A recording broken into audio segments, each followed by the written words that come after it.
Anytime. Let's switch to some more Game of Thrones stuff, but instead, we're going to be talking about a recent update about the possibility of Season 8. Now, I usually expect Game of Thrones, every year to come out, but it looks like there's a possibility Season 8 may have to wait till 2019. But they also said there's a possibility that it could still be 2018, and I hope that they actually release it in winter of 2018 so they can finally do all their, their fucking marketing about winter is here and stuff. Game of Thrones in the winter, that would be awesome. That would be awesome, and it would be kind of like a Christmas present. Yeah. Yeah. HBO, please. I mean, I certainly wouldn't mind. A Christmas present where you sob every episode, but, I think this is going to suck a little bit for Game of Thrones YouTubers because that is the holidays time. And if we're going to have to work during the holidays, seriously, HBO, thank you. But no thank you. Yeah, good point. I didn't think of it that way. Yeah. Yeah. See, I love it because it drags out the duration of the series. So that means that there's longer time to YouTube about it with an engaged audience. Well, that's true. Yeah. Well, and the other thing I was thinking is the one thing that pissed me off about those news is if they are actually willing to postpone or delay a season, why didn't they do it for season 6? Like, I thought they didn't do it for season 6 because it was impossible to delay, but apparently it is possible. So why not delay season 6 and wait for the fucking book? Yeah, I think Dan and Dave just want to get this shit done, and now they're just trying to get it right, I guess. Yeah, I know, but I'm still gonna be pissed. Well, yeah. I mean, we're also pretty starving at this point, anyway. I mean, we need more. We just need more. And the fact that we're hearing about a season that's not even upcoming is going to be even further away than this past one, where it's felt like an eternity. It's just so hard to bear. Oh yeah. I don't know. Yeah, so it looks like there's a possibility that could happen, but it seems like it's tied into a lot of the prequel stuff to some degree. But like there seems to be a lot of talk like, oh, well, this is happening, you can work on the prequels, but it looks like there's also a difference between those two right now. Like a new kind of an article came out saying these 4 prequels that we got going on. It's like, are we going to have a bunch of them? Are they all coming out at the same time? What timeline is it? And there's a lot of clarification on it, thankfully. I know some other people had heard about this. I mean, does anyone else want to help explain what exactly the article was? So we're not getting 4 spinoffs like we had hoped, or 5. We're likely only getting 1, so they're going to narrow it down to that. And then it's still in the really baby phases, so it's not like we're going to be getting it anytime soon. And they also said that it will not premiere anytime close to the season 8 finale.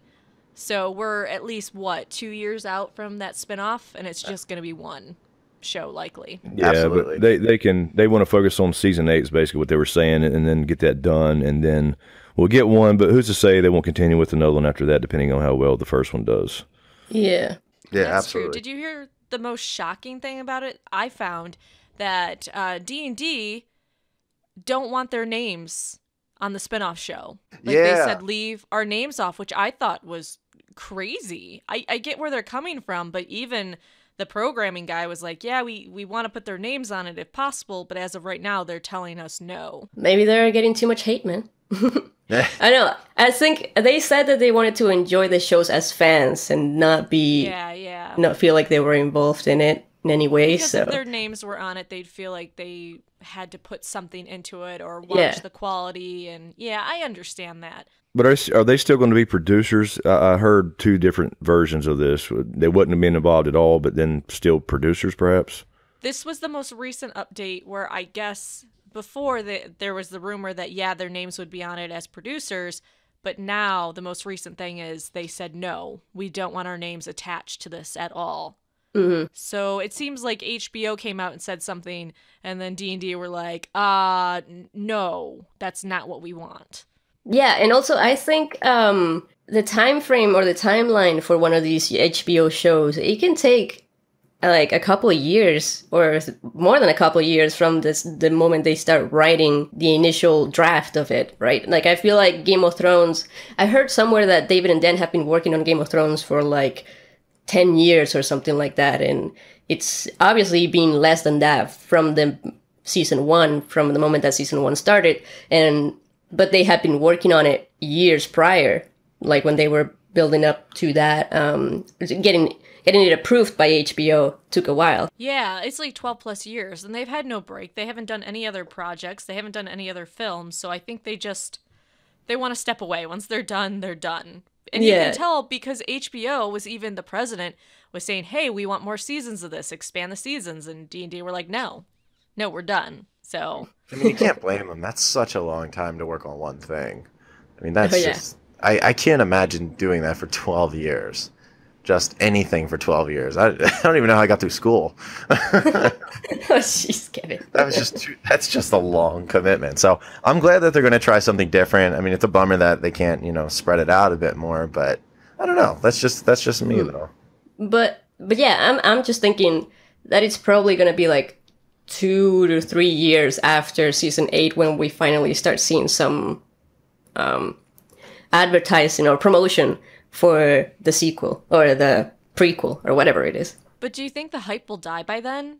I'm afraid of that. So many years. That's what I'm really worried about is where the hype...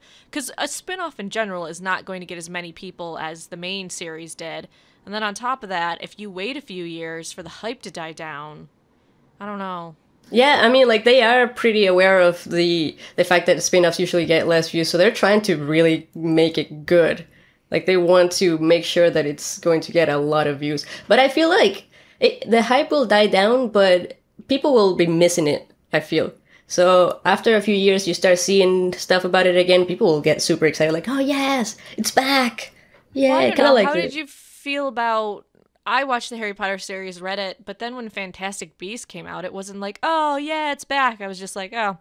All right, I'll go see this, but whatever. I was freaking out. I was like, holy yes. Fuck yeah.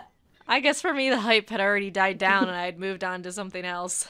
To some degree, I kind of feel the same way as you, Aass. Like, I was even thinking as we're sitting here talking, I'm like, okay, TV show-wise, I'm trying to think of spin-offs. And I'm thinking, has any of them done really well, or... what has one ever actually been better than the original? I can only think of 2 TV shows anyway that are spin-off, or 3 that are spin-offs. One was Joey, which is spin-off from Friends. That bombed. That was bombed. Oh, that was bad, yeah. Frasier was a spin-off from Cheers, I think. Yeah, and that was actually pretty good. Yeah, that one turned out well. I randomly found this out that King of Queens was a spin-off from Everybody Loves Raymond, loosely. And I was like, oh, okay, well, that was a pretty good one, too. But none of them, I think, were better than the originals, other than maybe Frasier. Frasier, possibly. I didn't even know that was a spinoff. That's pretty crazy. You had the Jeffersons, too. That was a spinoff in Archie Bunker, and I actually liked that probably more than... I know that's... What is it called? All in the Family. My bad. But, yeah, the Jeffersons was a spinoff, and I think its numbers were way better than All in the Family. Wow, yeah, but the problem with a Game of Thrones spinoff is you're not taking beloved characters or some story element from it that they really liked. We're doing a prequel. There's going to be none of the characters or actors from this show, so it's going to be different than a normal spinoff too. It's going to be more like, this is the only other spinoff I can remember. That 80s show was a spinoff of That 70s show. It was so bad. It was so bad. And it had the same problem. Nobody was left over. So it was just terrible. So yeah, I agree with you on that one, Aass. It's probably going to be terrible just because of that alone. But I mean, it's going to be worse at least. Not terrible. We will enjoy it, but the mass may not. Yeah, that's really what I worry about. And then that might discourage them from doing any other type of project like that in the future. Like George seemed pretty certain in the future they would eventually make a Dunk and Egg series. Well, if this spinoff bombs, HBO's going to be like, no thanks. Yeah. Yeah. Can always get a fan-made one. There's a lot of fan-made things out there that fool people all the time. Yeah, and they're really good. Some of them are so good. Yeah. Oh, yeah, I've seen some of them. There's I randomly got sent this in my inbox, and I'm sure at least one of you definitely did too. It was like a quick 15-20 minute fan made thing of the duel between Brandon Stark and Baelish. And it was actually super good. It was called The Wolf Rises or something.